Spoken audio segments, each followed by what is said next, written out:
whoever fights monsters should see to it that in the process, he does not become a monster. And if you gaze long enough into an abyss, the abyss will gaze back into you.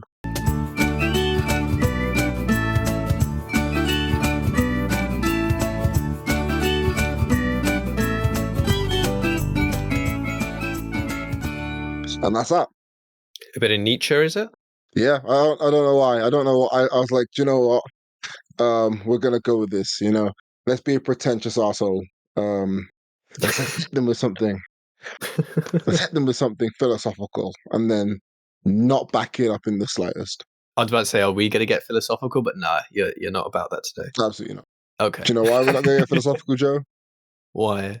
Because we're silly whales. This is a mental health podcast.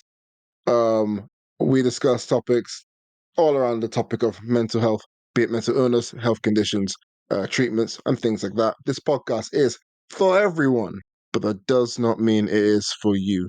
We're not going to hunt you down. We're not going to chase you. I have been getting back into my routines of doing things like Muay Thai and attempting to lift weights. So running is difficult right now. So I'm not even going to attempt to.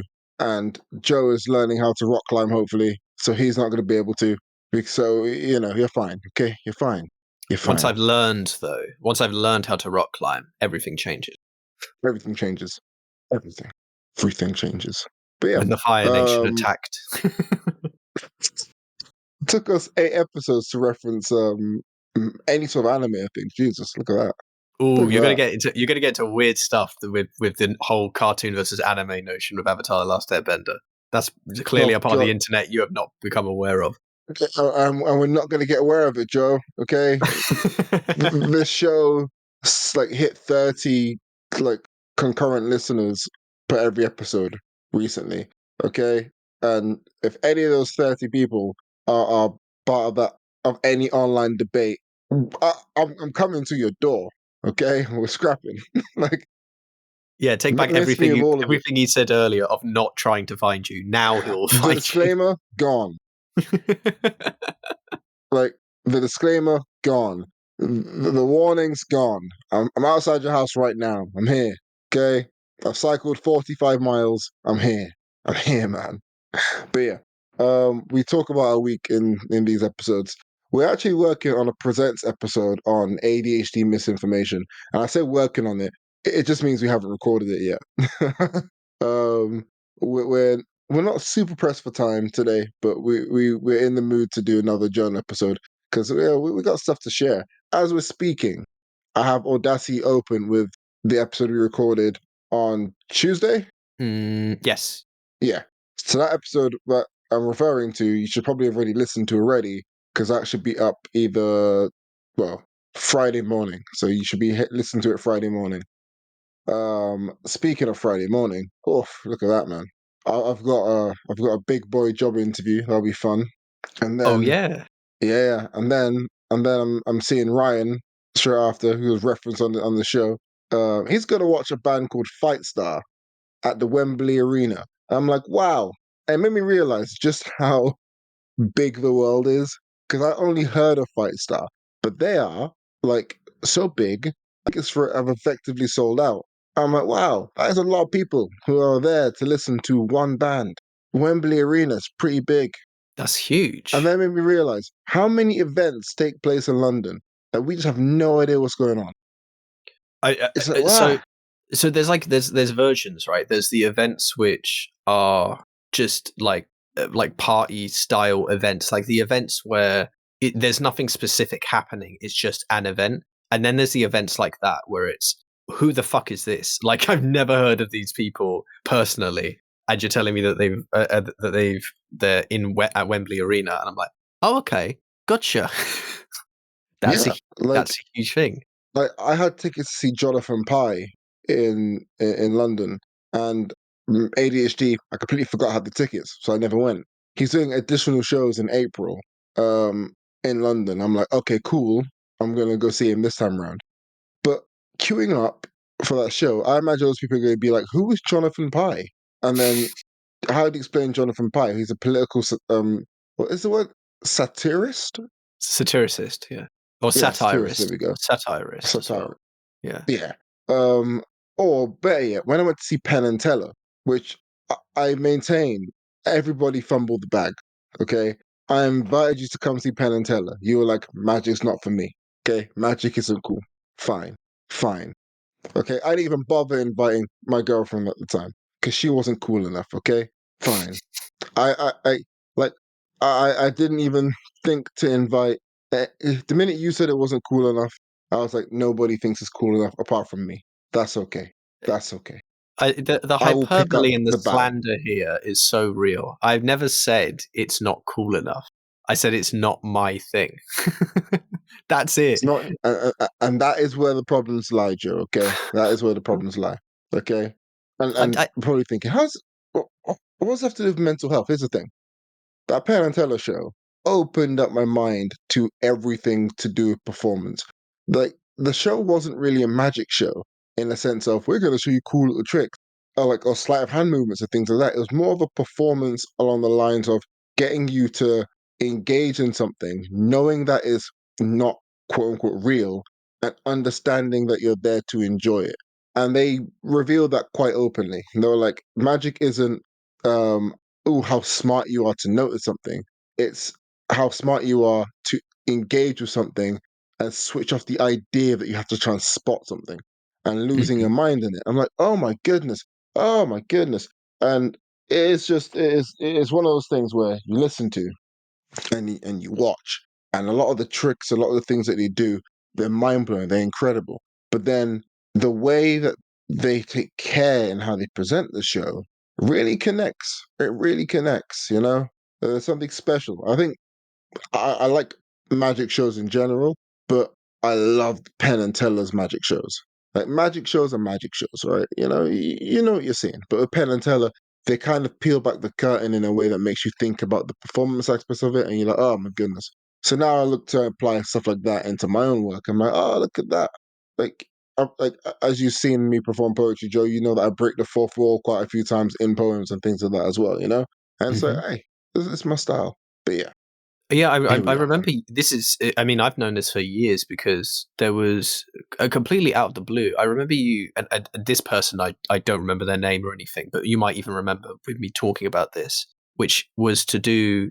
You were watching someone who was doing like kind of stage magic, and it was you were really impressed, and you were trying to like input it into your performance in relation to like being on the offbeat of things, right? Like the way that you the way the way of shocking through like subverting expectation by developing a rhythm that you then subvert.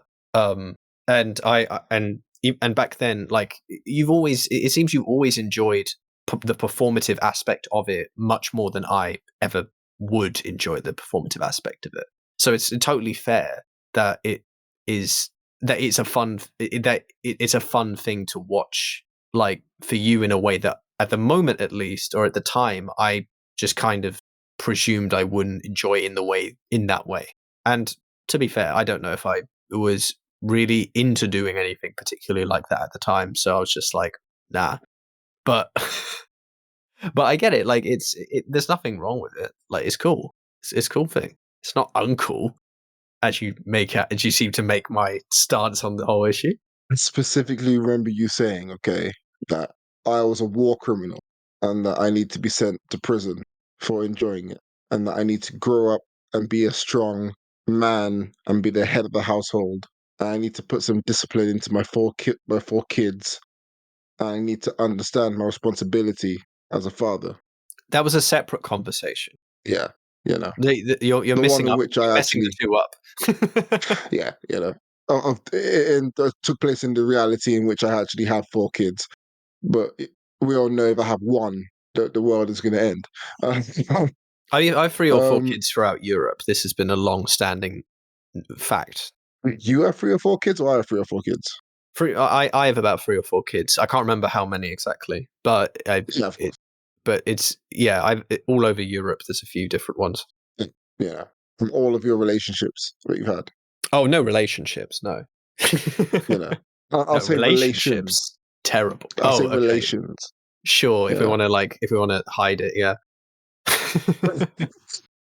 I got a quote from Penn, from Penn Juliet. Magic fools you not because you're stupid. Magic fools you because it's stupid. And I was like, oh God, oh God. I was like swooning and shit. I was like, oh my God, my chest. Ah. I got my phone out and I was like, I'm typing that shit down. I'm gonna use it somewhere. I don't know where I'm gonna use it. You know, like it's gonna come up.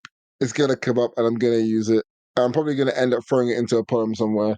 And next thing you know, people go, "Oh my God, that's such a lovely quote." Ah. I'm like, yeah, I know, I know.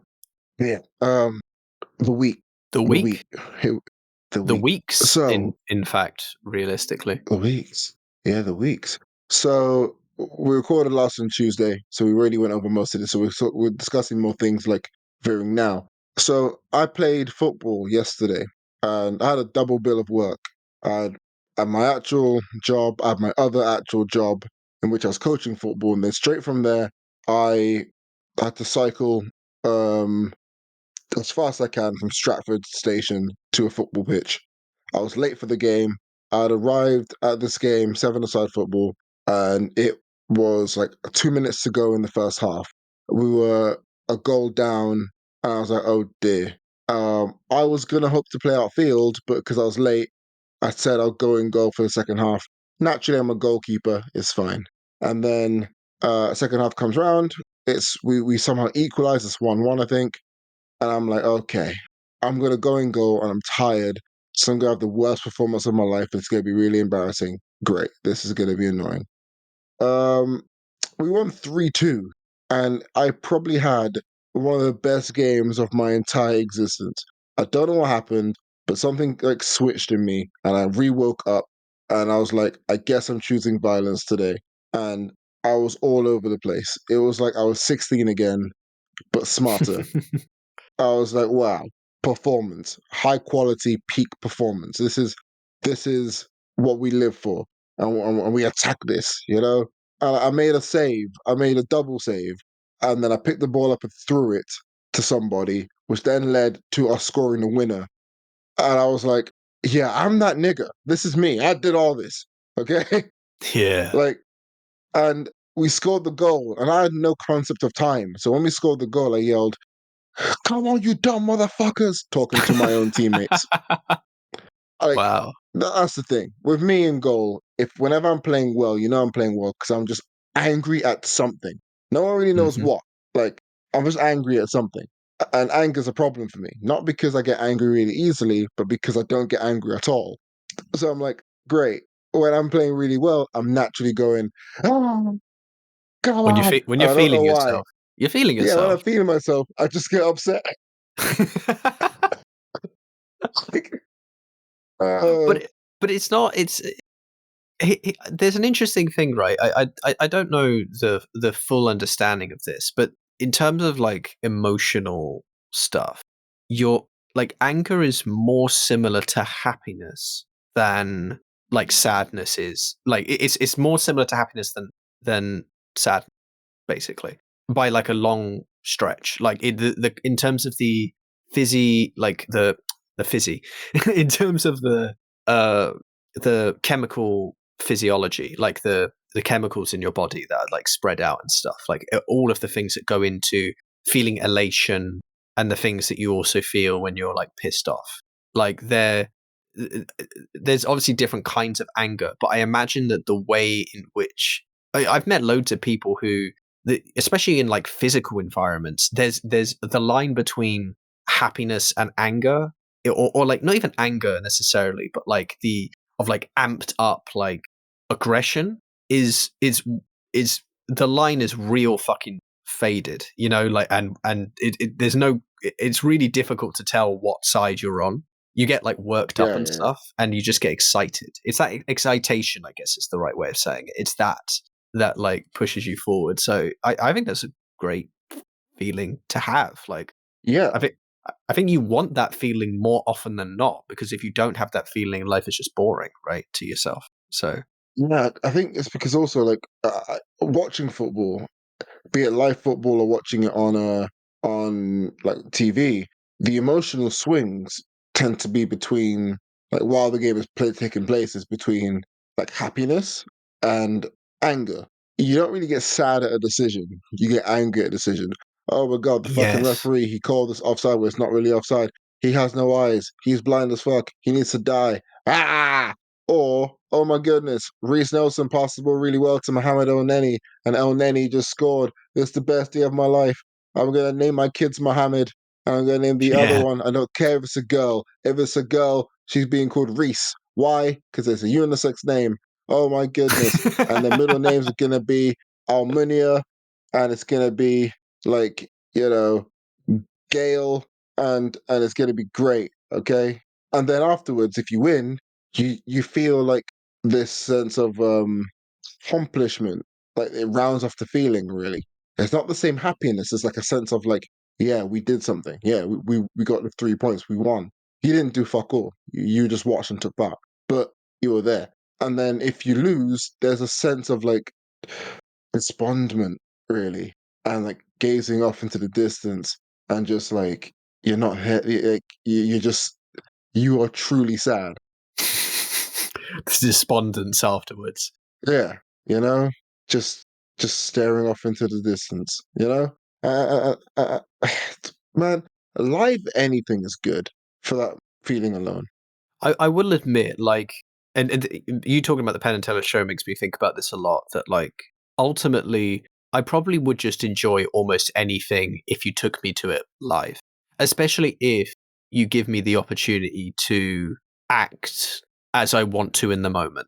Like I've been out on nights out listening to music that I would not listen to, for example. Like club nights where there's a specific style of music, or Yeah, I would listen to a very small portion and the rest of it I really wouldn't. It's not my thing. But if you as long as I can in the case of like going out, as long as I can dance in a way that feels good, it doesn't matter at a certain level. Like I can enjoy being there. I can enjoy the experience. There's a level to which I can feel like either like not exactly there or not, but for the most part it's fine. So when we went to because we never mentioned that we went to RKS, right? We watched we went to their gig or whatever, their concert, whatever you call it, um, Rainbow Kitten Surprise, and we went there, and this was the first time I'd ever been to a music thing, like to a like I've been at Trafalgar Square when there's been stuff, or I've been to Love Music Hate Racism at Victoria Park and stuff like that. I've been to these places, but I'd never been to kind of a single band specifically to go see that band kind of thing. I've never been to that. And I've never been to a huge concert like Reading Festival or something like that. Or, a big music event. And not that I really want to particularly. I'm not quite like I think I would enjoy them, but I think that ultimately I enjoy the experience at a certain amount and in a very concentrated way, probably not like a full festival. It depends on what the festival's like and what else you can do there.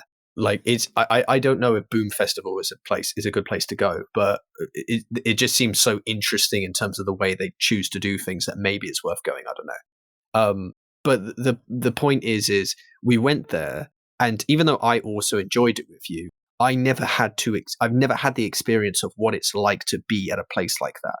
But me and you were fucking going at it. Like we were in a place where out of everyone around us, we were by far the most animated and we were dancing the most. We were like fucking singing shit like more than anyone else. And we were fucking going hard and we enjoyed it, you know? oh yeah, yeah, we And were.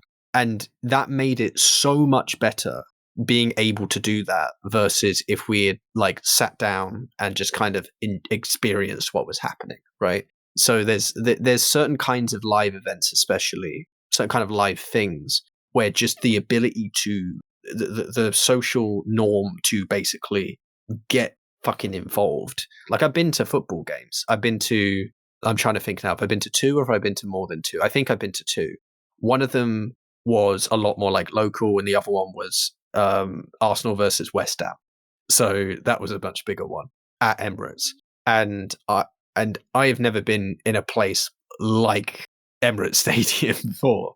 But it was, but the environment is crazy loud. Oh, I've also been, I haven't been to football, but I've been to the Oval for cricket, which honestly, I'm going to say this right now. The cricket one was just, I don't know how to explain it, but the environment I expected there to be there at a cricket match was not what I expected. I swear that like most of the people were barely paying attention to the game. Like, and the noise was cacophonous. Like it's not like as huge a stadium or anything like Emirates, but you can't hear. It's so hard to hear anything because there's noise constantly going on. And when if you ever watch cricket, not that many people do, but if you ever do, you don't get the sense that that's the kind of sound you're hearing if you were there. You know, you feel like it would be a lot more kind of chill and reactive to the actual game, and it's like no, there's just constant noise all the time. People talking, people getting alcohol and food and stuff like that. People who have come to every fucking Oval game for the last like few years, and that's like the thing they do like on a Friday night or something like that. You know what I mean? And it's just madness. It's madness compared to what I was expecting. But it's enjoyable. There's something just crazy about being in that space. There's about being in those environments. I can't. I can never deny that, and I probably should be considering. If you were to offer again something, not that it will happen again, as far as I'm aware, with Penn and Teller, but with if there was an event similar and I was a bit like on it, then you could call me out when that happens and be like, yeah, but on the podcast you said that you would probably enjoy it, and I'll just be like, fine, I'll come with you because I probably will. It'll probably be fun, even if it's something I'm not that interested in or something I'm not quite sure if I would be interested in, or maybe even something I wouldn't necessarily like if it wasn't for the fact that it was live, and all of that stuff. It's definitely a feeling. It's definitely a vibe. Thinking about getting tickets to the Rest is Politics podcast live. Rory Stewart and Alistair Campbell have a very political podcast, and it's for you guys who don't know, who are maybe international people who are watching. Rory Stewart is a former Conservative Minister of Parliament. He's considered on the political spectrum centre right, and Alistair Campbell is a former Labour Minister of Parliament, worked under Tony Blair in that time, and he's considered centre left, maybe a bit more lefty than that. I'm a big fan of their podcast just for that dynamic alone, and enjoy the friendship that they have as well. I'm like, look at that, it's me and Joe, but older and more Caucasian. Um, but like just the just the camaraderie of it all. But I don't. Even then, I'm thinking to myself, I like listening to the show, but do I want to be in an audience of people listening to them to talk? And I'm veering towards the answer being no, because I feel like the people who will be paying money to see them live will be the people who I want to attack in public the most. But, I mean, I didn't know that's where you were going to go with it. I just thought you meant that like listening wise, is it going to be worse than the actual experience of listening to it in a podcast way, like on Spotify or whatever it is you listen to it on, and or whether or whether there is much to gain necessarily out of being there live, apart from just seeing them like specifically doing it. But that I guess is also a thing. You don't know the kinds of people that are going to be there. It's like going to the cinema. Like a film is clearly better at a cinema. Like 99% of the time, a film is better watched in the cinema. It is much better watched if you are on your own. It is not quite it's not necessarily as good to watch if you have a ton of people around you and you can't control what they're doing. So that is a real is a real point, I suppose, about that kind of thing. Depends on how you're experiencing the thing you're watching, the event, what and how you're meant to experience it. Because if other people can get in the way or piss you off or whatever, then that's not great. I like that's the thing. I don't like. It's the reason why I didn't really push for anyone else to go to the magic show. Well, to Penn and Teller, because I didn't really want. And I'm not saying that was you. I just took you at face value. I didn't really push ridiculously hard. But had other people actually be like, "Yeah, it's for kids. It's stupid." I'm like, "There's no kids gonna be at this show, man." And I realized that if I'd like forced the issue and to come along and go, that there'll be the type of person who'd be like, "Oh, I bet what they did for this trick was they had this," and they'll be talking throughout all of it, and only one of us would leave the show alive, you know.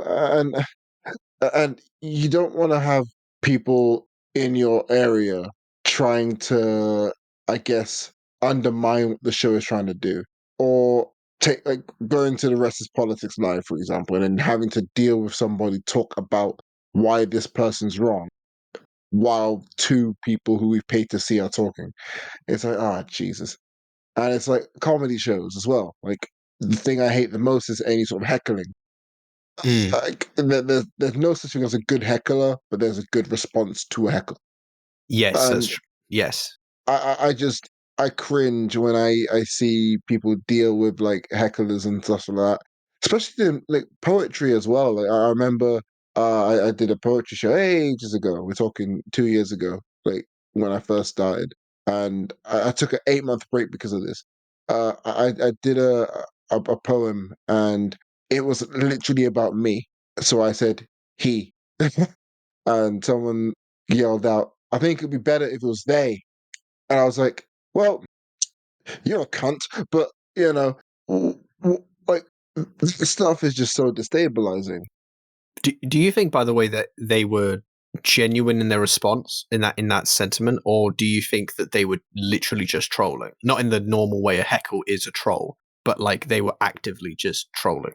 So I think trolling in the sense of like trying to undermine the person who's on the stage, like Hmm. trying to gain a social, like a bit of a social kudos, but it kind of fell flat, especially because I think I did the face of scared animal, like doing added, like, and it's a face I don't normally get on stage, the deer in headlights look of like what, because I didn't really know what they wanted, and I was like, Right. and I think my response to it was equally as awkward. It was like, but it's about me. Yeah. And then like I recomposed myself for a good few seconds. I was like, anyway, and a few people were chuckling, and it was a really awkward experience because people didn't really want to chuckle because it felt like they were chuckling at the person who called it out, and they didn't want to come across as like supporting like what could be misconstrued as a transphobic thing or like or gender related attack, but also it was really awkward on the person who yelled it out because they had a weird moral high ground about wanting to make something, I guess, gender neutral that wasn't applicable to be gender neutral because in that state of time, in that mind, at that time of making that poem, my pronouns were he him. Hmm. So it's like the poem's about me. And it's like, wow, you know, and those people exist. They're a dime a dozen. They don't. Then they're not common. If the term dime a dozen mean that they're not common, I don't know. No, a dime a dozen Anyway, is common. but anyway, moving on from that one. Okay, fair Yeah, enough. they're quite rare. These things don't happen often. Don't let weird YouTube videos make you think that these people are in every single place. But also, you you kind of get afraid of that stuff, you know. Mhm. So you don't really want to engage with too heavy. And that's part of the reason why I also don't like to go to certain live events because I think I've watched too many videos of people trying to be the main character in a story that isn't theirs. Right. I mean, it's just an asshole. It's just a shitty thing to do because you're not. Because in no way is this a. I'm trying to think of the right word. In no way is this an appropriate time to do this at all.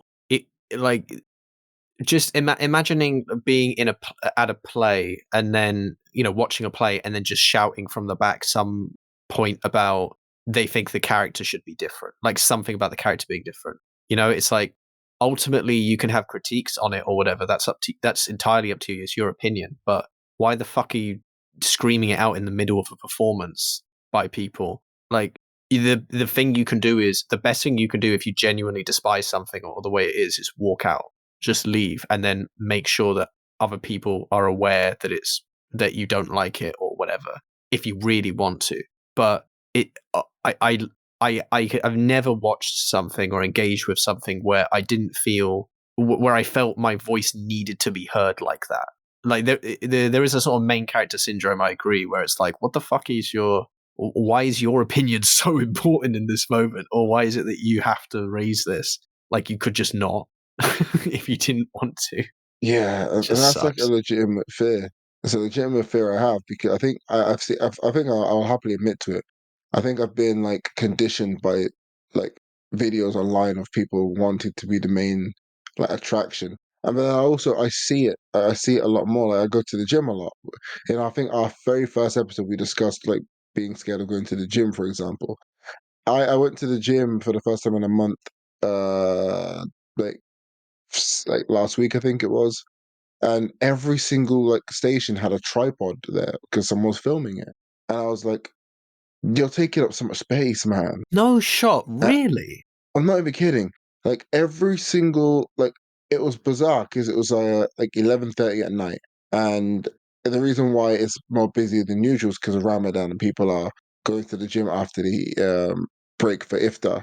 Hmm. So you then it's still it's like the gym's always busy, but then like every single station had someone with a tripod on it, and then there were guys with like a professional like videographer there as well. I'm like, that this isn't enjoyable for me because like I want to be able to goof around and like I want to be able to breathe and enjoy my time in the gym, but I'm always in somebody's video. Mm. uh, like, I'm a fidgety individual, so I just do weird shit anyway.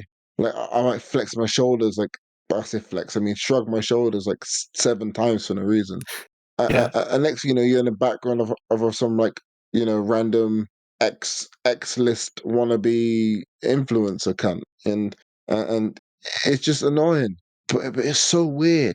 And I've also seen like it happen in my gym as well, where you have people be like, "Hey, I need to use this machine to film something," and it's like, "Go fuck yourself," you know. And that exists. That very much exists. And even oh my, I hate public transport, man. Like Jesus, this is becoming the episode where I would just air all the things I hate about everybody. Like Listen. I've had my episodes, so go for you know. it. Yeah, I just people who speak on public transport and they're on the phone in general on public transport. I think that's already nearing towards war criminal status. Okay, I'm eyeing you up. Okay, I know right now Israel is facing a call from the International Court of Justice, but you're right behind. Okay, I see it. But when you're on a loudspeaker, and I can also hear the other person, you have skipped the queue. You're in The Hague right now. Okay. You are like in history. Okay. Pol Pot. Okay. Mao, you. The war criminal. Bang. just You're just going to above prison. See you Nuremberg, later. right? Just above Nuremberg. You might as well. Okay. You might as well have been there and orchestrated 9/11. That is how I view you. Okay. Like, you must have some sort of it's the skin. It's how as their skin is so thick that they don't even think the idea of am I disrupting other people? No, no.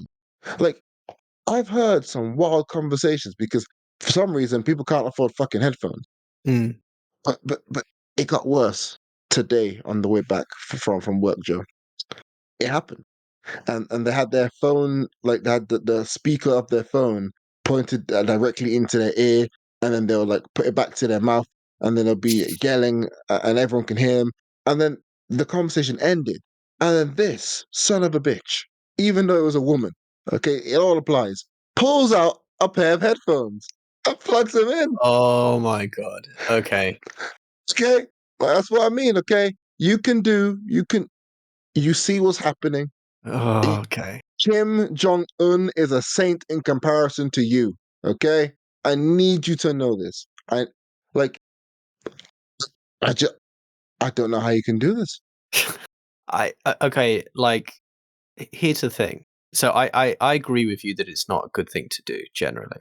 There's a level that I'm okay with. Loudspeaker goes beyond that because to me, loudspeaker, unless it's like a fucking emergency, is so unnecessary, because the reality is you're on a public transport, therefore you can't hear using your phone normally. That's why you're putting on loudspeaker, or you're just deaf and you can't hear shit, which some people are, fair enough.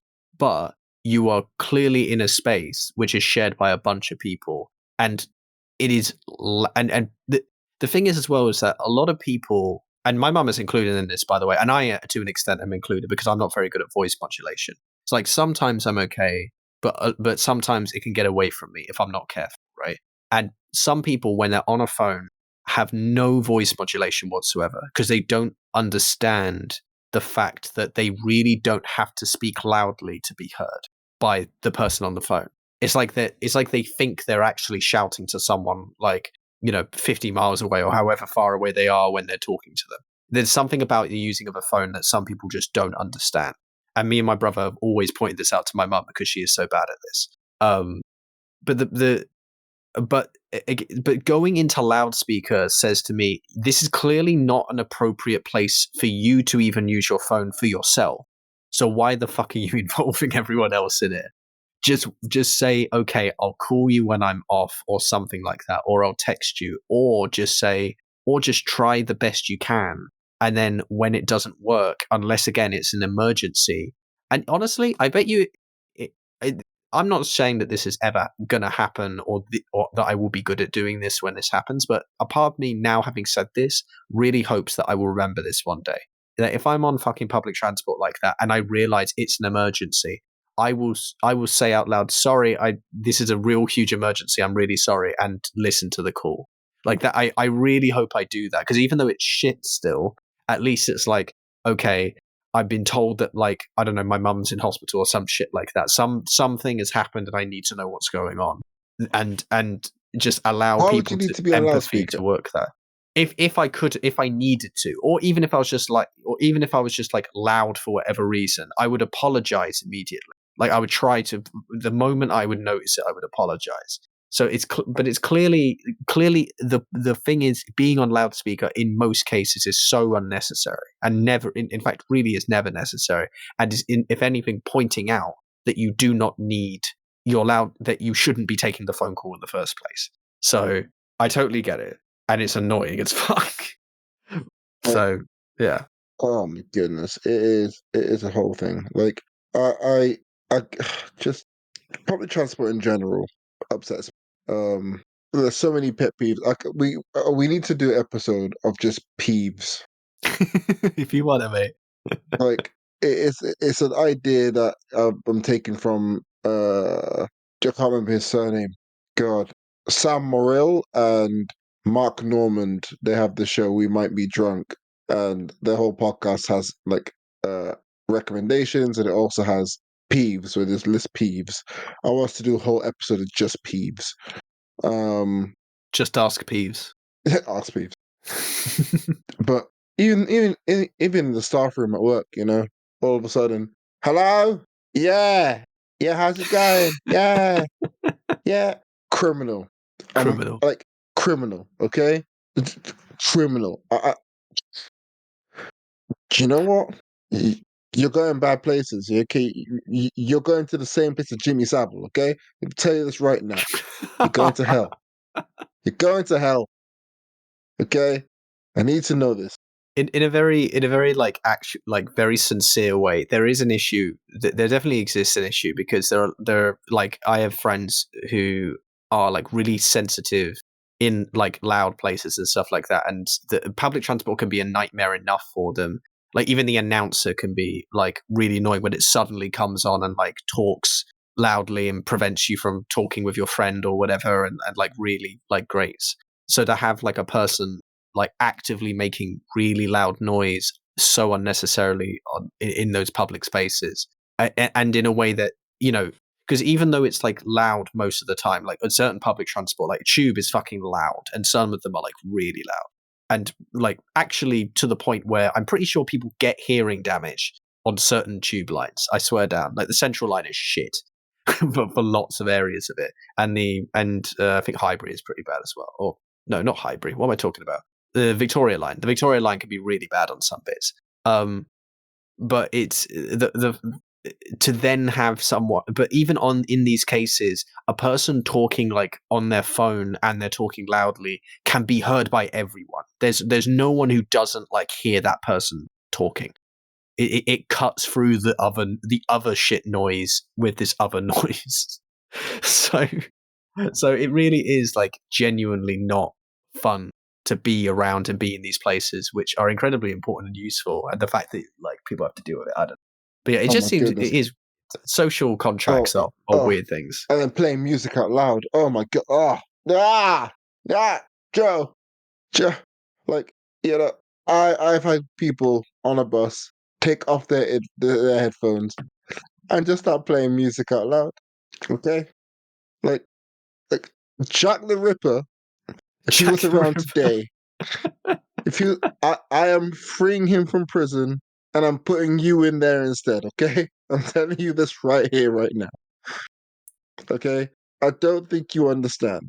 Playing music on public transport, it like or cyclists when they play, they're cycling and they have their speakers wrapped around their chest, playing like mid 2000s dubstep that isn't Skrillex, which means it isn't dubstep. It's just random music because Skrillex is the only dubstep person I know. Okay, Skrillex equals dubstep. That's how I view life. Okay,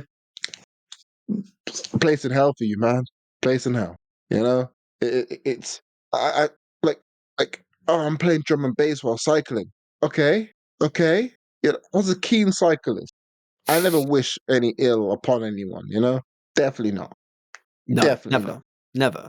But if your wheel explodes and you fall into the River Thames, I'm not going to be upset. I'm not saving you. Like, like I would, I would happily throw one of those inflatable rings in the complete wrong direction just to look like I was helping. I thought You you were going to know, say I would gladly throw one of those rings over the Thames to the other side. Just discus it all the way over. So that they yeet. see you throw it towards them, but just watch it sail past. Like, help! I'm drowning. Call somebody. Hey, is your speaker waterproof? Yes. Well, I guess you can stay there then. Okay. Like, like, like, you're fine. You're fine. Okay. Don't worry. Don't worry. You the can. cold, the cold will come to you. Jungle is massive. General Levy will protect you in the River Thames.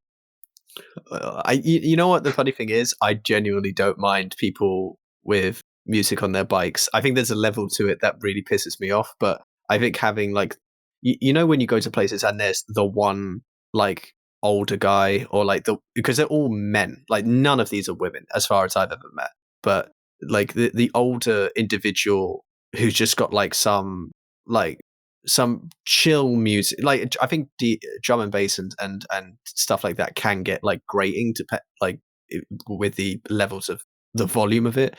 But there's like some level where I'm like, that's fine, and then there's a level where I'm like, fuck off, like that's just ridiculous. You know, in the same way that like someone with a car and they're listening to their music at the fucking loudest volume you can imagine with the windows down. And I'm just like, what is the point? You can't hear it, surely. But I can hear it better than you can. But it is blaring at me from the sides. And it's like, why do I have to deal with your shit for like 30 seconds while you wait at a traffic light? It's like, the fucking hell. Like, but when I learn how to drive, Joe, there will be a time where I come to collect you from somewhere for whatever reason, and I will have Arjan Valley playing as loud as possible. So here's the problem, right? As soon as it becomes your own music, it doesn't bother me anymore. Like, you said that. Also, by the way, just strictly, I imagined you as my dad and you were picking me up from school. I don't know why. I think it's the way you said collect me from somewhere. Like you were collecting me from football practice. And I was like, oh, okay. And so I was just imagining coming out of school and and you just got some Lamborghini or something and come out like I'm the rich kid and you just go up and you got I that think the song worst thing playing. here is me imagining me in any supercar. We all know where like that cyclist that fell into the Thames. Me and the car's gonna end up with him. You know. Just Yeah, we're all in this together. have you heard of the thing where Carla said like talked about when he was like pulled over or something because they assumed that he was like a drug dealer because he was in Yeah, a flashy car. Like, oh my man. yeah. I'm not giving the police opportunity. I'm not even running from them. It's just there will be no car to recover. Straight to the Thames because I cannot drive. I can't and all imagine me driving, man. and all your cocaine inside. And all my cocaine, you know. But yeah, Are you never gonna look drive at or like never that. gonna? I will get my license. I think I will drive very rarely. I think I'll make a big deal out of it. I think when I do drive, I will like tell everyone. But Like you I are imagine gonna I'll get have a a license. yeah.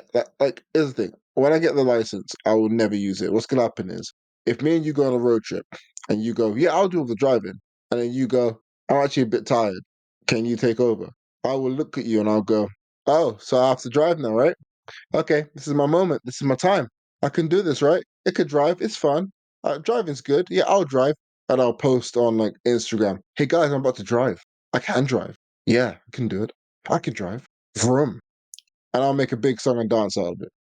And Cute, cute, hopefully by that time, you would realize that I can't drive and then you would cute, just continue cute driving. macho man Randy Savage.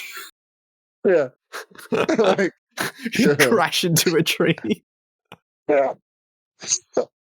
Like, oh god. I It's am like aware, riding a by the bike. way, for anyone who knows what that reference is, the man did have a heart attack. I'm aware, but it's just while that was happening, but still, you do it without the heart attack. There's no heart attack. Well, like I'll probably have the heart attack as well, to be honest. Like you've called my bluff and you've let me continue driving. All Oh right then. dear. But yeah, that is that. That is that is that. How's your week actually been, by the way? Um. So okay. So the week back has been. God, what? When did I get back from Scotland? It's so confusing to me. Like, time is really weird at the moment. It was yeah, okay. So last week was obviously it started on like a downturn, and then around the time I spoke to you about things again, like it was on the up. Last week was decent. Today I went into work and stuff. It's been fine.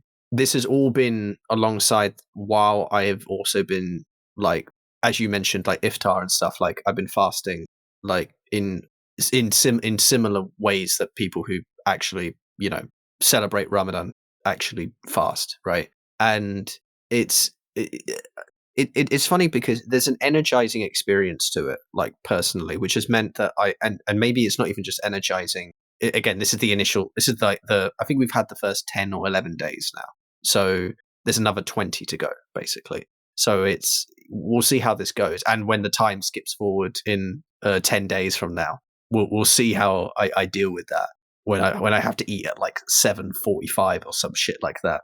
Um, that's the time when I can start eating again. But the it's but I have found that there is something enjoyable for me, and you've done intermittent fasting, so you have a concept of this, and maybe you understand what I mean, where there's something nice about having the time that you organize things like food around, where you just go, I'm not eating, I don't have to deal with any of that shit, and then I'm suddenly like, bam, food.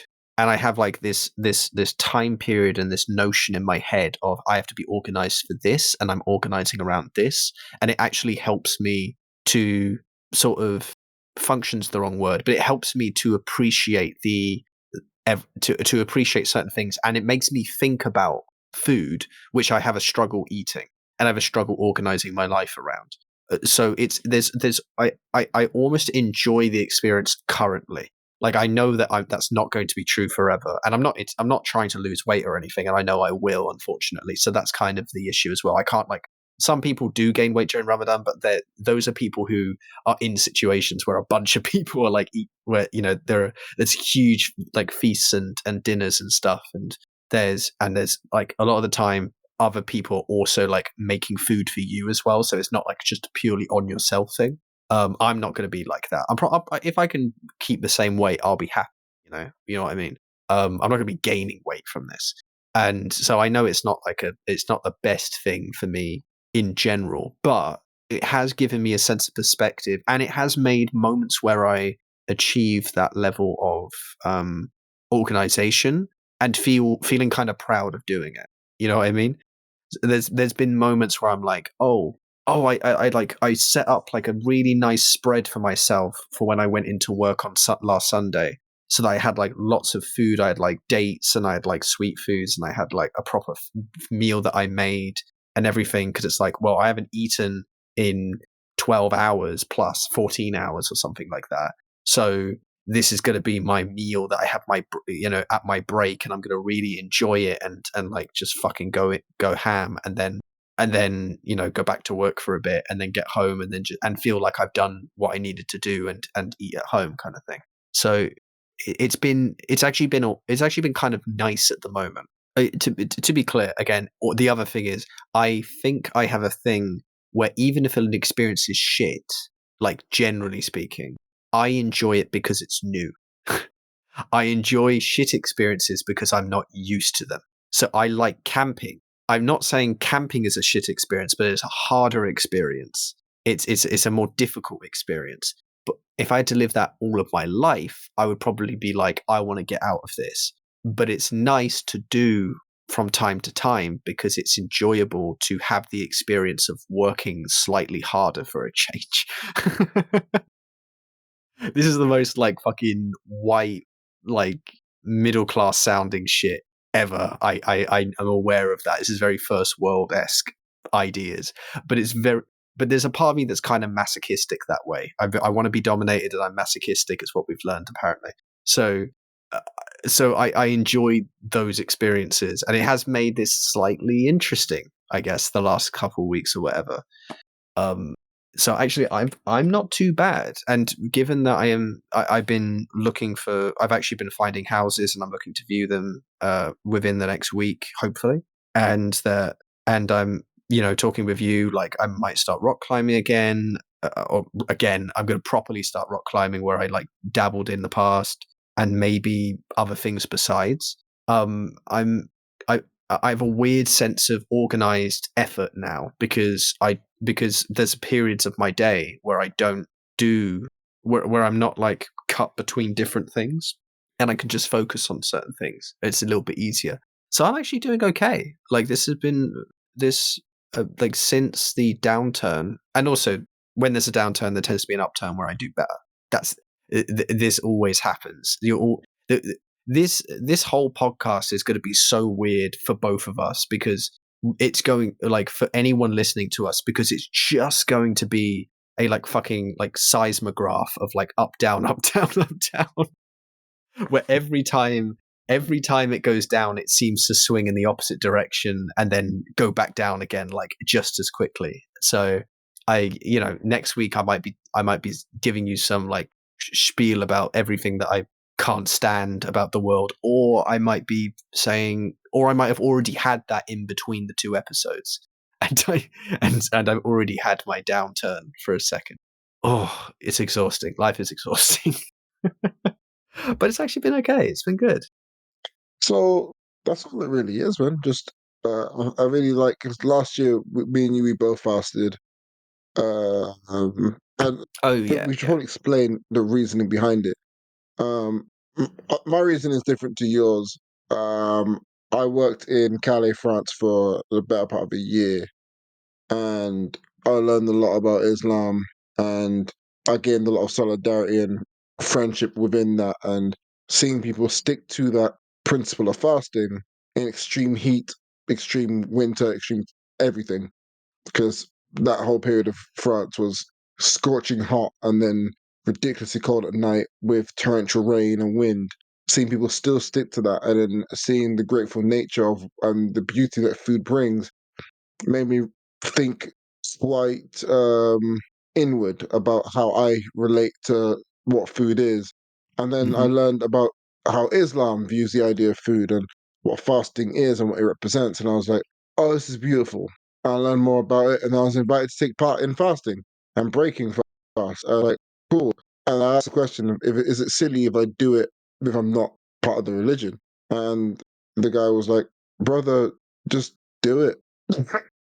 Like, do it, Yeah. see how you feel, pray within yourself, pray for better days, pray for happy days, pray for me to have happy days, and and go from there. So yeah, I did it, and then I don't know how you actually came along for the ride, but this year I've just I it kind of took me off guard completely, really. Yeah. When we did it last year, we I I'd been toying with the concept of it for years because I've always been, growing up in the places we grew up in, I was around people who where it was very much, a norm at some level that was the thing. And similar to well, no, yeah, similar to you. I I remember, and my brother was the same. He's like, I thought Ramadan happened in like summer, like the idea in our heads, like we knew it moved, but to us, Ramadan is something that happens in the summer because that's when it was at the time when we like was experiencing it and like getting used to the notion of it. And of course, it moves throughout the year because the calendar is a lunar calendar rather than a solar calendar. So it's it's it's it's not in the way that a month is kind of like like a moon cycle, but actually isn't because it's longer. It's kind of like there's the same number of months, but it doesn't have the extra days in them, and each month is like is a more specific time period.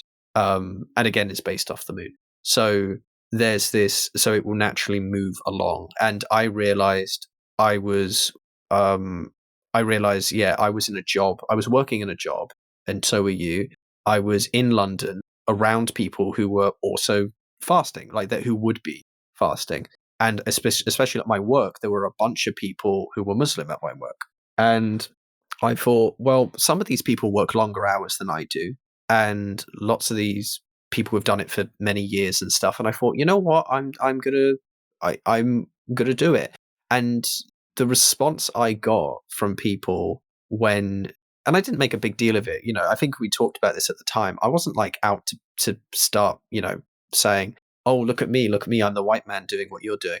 Like I was like, I'm going to do this, but I'm not going to say anything. And then I think it was about a week into it or something that it became clear that it was happening. Like people became aware that you know, I would say like, "Oh, I've got nothing to eat during break or whatever," because of the time of that it was or whatever. And then people found out and stuff, and the response was really nice. Like people, like everyone was like very like kind of happy that there was I was getting involved in stuff, and I would talk to a few people about it when like we had a shared iftar break. Like it was the best. It was so cool to like just like share like a break with a bunch of people where we're just eating a bunch of food and sharing food as well. It's a big thing. Like you bring food and then you very explicitly like share with each other. And I've always been interested in religions and stuff and customs and everything. So that was always going to happen. I don't remember how me and you ended up talking about doing it together, because I know that you had already done it because you had told me like maybe the year before that you had done it, or you were doing it, and by that point we were already halfway into Ramadan, so I wasn't like in the position to really like join or whatever in that in the same way. But I was like very curious about it, and then I was like, huh. And then I think me and my brother were like talking about stuff. And then I was like, oh, when is Ramadan this year? And then we looked it up and was like, you know what? I think I might do it this year. And then I spoke to you about it, and then we just did it. um, I learned a few lessons from it. Obviously, sort of in traditional Sunni Islam or and so on, that like it is, you don't tend to traditionally you don't drink, for example, and I in my culture do drink. Drinking is not obviously a weird thing, but I will tell you that drinking while during Ramadan and you're actually like fasting is one of the worst things you could possibly do, because there is nothing worse than being even slightly hungover and not being able to drink or eat for longer, for like 12 hours or so, or 11 hours. It is during the day. It is rough. Sorry, 12 hours is short, like 14 hours. It is a rough time. And I never should have, I never should have done it. I did it multiple times, like thinking at one point that like I would figure it out or it wouldn't be, eventually I would and I had more difficulties with alcohol at the time, so it's easier for me to like convince myself to do it. And so far, I haven't this month, and it has been great. I'm so glad because the consistency of day to day. Oh, beg your pardon. Day to day has been much better. So I think that even though you have a very explicit like experience, like an experience where you were physically at a place with a lot more meaning to it, there is similarity, at least in the way that we both have been inspired or interested or you know and caring and enjoying the aspects that it brings, because I very much, as a person who finds difficulty with the reason I find difficulty with food, I think is because I don't appreciate food that much. And I think I also don't have like, I think it's very easy for me to be hungry and not eat. Like I would just choose not to eat sort of without, like I'll do something else. As long as there's something else to distract me, I'll do it. And it's not a case of me like wanting to, it's just a case of me being like pulled in to doing something else. So I won't eat. It's relatively easy for me to do that. It doesn't bother me as much as other people. But it like no joke, like this past like 10 days has been it has reminded me of like food in a way that I genuinely kind of forgot, if that makes sense. The way that it makes me appreciate it and appreciate those moments, and water as well, obviously, like drinking in general, like being able to just when I'm at work have a drink of water like while I'm on the job and things like that, which on a Sunday I can do that because I work until 11 o'clock. I After my break I can go and have a drink whenever I want. And I'm like, and it's like, oh, la di da, I can do that because I can't otherwise. And it's an interesting thing to do. I don't know. I mean, me and you would never necessarily like recommend people to do this, I assume. But it's if you're in like physical fitness, it's an interesting thing to try, even if you're not doing it for like a month, just to like have like, oh, try it for 3 days and see what you think of it, because it's interesting the way that it does it, the way it affects you. But but yeah, as far as like the religious side of things, like I've always been fascinated. Like since a kid, I've been fascinated by it. And to think there were people in secondary school who were doing it is Yeah, yeah. it's kind of crazy. Like thinking back, like I never really thought about it at the time in the same way. But it's like, oh yeah, they did do it. There's kids with special educational needs right now who are doing it like where I work, and it's always about adaptability, and you do learn a lot about yourself while you're doing it. And for them, it's normal. They've already learned what they can from it. So it's more of Hmm. a routine now. But for like trying to hold in a yawn here, but for like complete like novices and you know infidels to it, with me and you, it's a whole new experience, and we're just like coasting through. And we all, as you mentioned before, like we're very respectful with it. Um, we're not trying to be like, oh look at us, we're fasting too. No, it's more like we're learning about this thing. I, as I said, I was invited to do it by someone of the faith. You found very similar connections with other people as well, and that is how uh, the beauty of religion can be, really. And I'm an agnostic guy, so I'm open to believe that there's a God in the sky, or whatever. But I think that that's the beauty of religion. A lot of people are very quick to demonize religion, but I think moments like that are very beautiful, and we should cherish those moments. Yeah, don't even. I mean, I'm pretty sternly in the camp of not believing in the vast majority of like deity ideas stuff, right? Like I don't believe in a god, but it's a real sort of throw the baby out with the bathwater decision to then kind of, or even to like take certain things that certain religions have done in the past or that certain people do in the name of religion, and to assume that that's kind of the nature of every aspect of it, right? Like it's just not that. As much as there will be people who have had, I mean, I believe you have to an extent of like people who have made you not feel great because of things like religious beliefs from a Christian perspective, for example. Doesn't mean that all Christians are somehow like, some way. It's ridiculous. And yeah, it's I mean, a fascinating thing that maybe some people don't think about too much is is the bunch of like Muslim has a lot. Muslim, wow, that Are fucking you founding a new mixture religion? there. Muslim and Islam, those are the two. Um, Islam has like a bunch of different sort of. It's interesting. There's a lot of praxis in Islam related to certain rules and ideas where it says like, in this case do this, or in this case don't worry about it. For example, like when it comes to Ramadan, like there are a bunch of different reasons as to why you shouldn't do it. Like if you are ill, don't do it. Like lots of people do. Like my mum, has lots of Muslim patients, for example, and so on. But and lots of them do it even when they really don't have to or whatever. And in certain cases, they really want to because they're quite old and they're very traditional about it. But then you'll have parts of the family that come to them and say, no, no, no, no, no, it's fine, it's fine. Like, it's not a problem. You get better and then next year you can do it, kind of thing. But there's lots of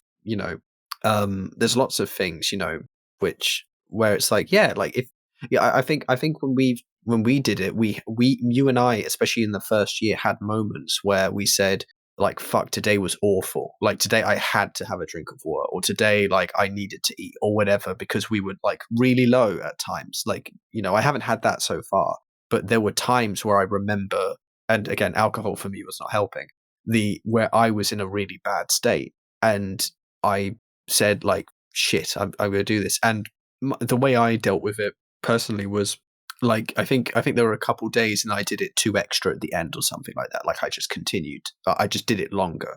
Having said, okay, I didn't do it on these days, I'll do it on those days, basically.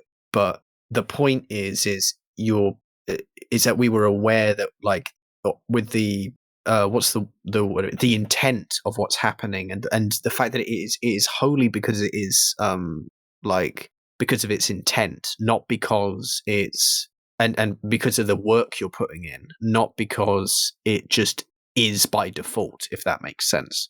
Like you're doing it because it's important, not because somehow like to not do it is wrong in a larger context, if that makes sense.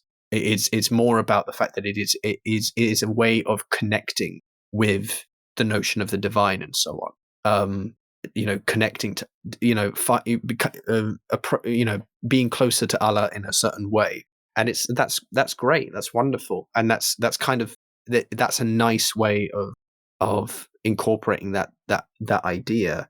And it's honestly really interesting, and like reading about it's interesting, and learning the lexicon and the vocabulary for everything, like sahir and iftar, and being able to say Eid Mubarak to someone, and stuff like that is it is a wonderful culture. It's a cultural event that's really interesting and wonderful. So I appreciate it anyway. Yeah, I think it's come to a natural close. Yeah, I think so. Yeah, 'cause but remember, after all of that really wholesome stuff, if you take your phone out and you take a phone call on loudspeaker, you're going to the fucking Hague. Especially during Okay, Ramadan. so, nah, I don't think you understand, Joe. I don't think Rishi Sunak is going to walk out of number 10, okay, and do a special announcement to make the point that you're a cunt. With that being said, we're going to take 2 steps to the rear and get out of here. We're in the wind. See ya. Shoot.